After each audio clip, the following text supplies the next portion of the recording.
and today I'm going to be showing you how to make slime. So the ingredients you will need is glue, any type of glue you want. This is optional, baking soda,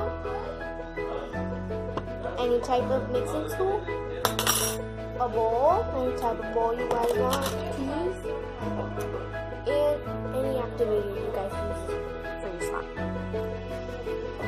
The first step is to pour your glue into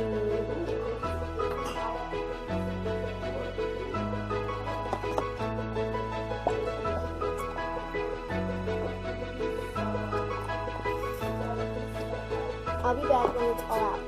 My glue is all in. And now we're going to add in the optional baking soda, only a little bit.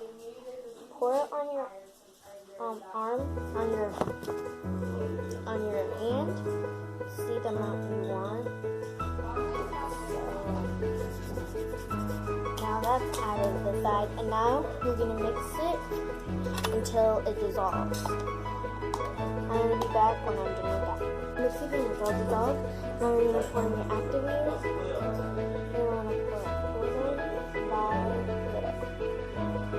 So it doesn't over-activate, you know? So you're going to get all the edges.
So this is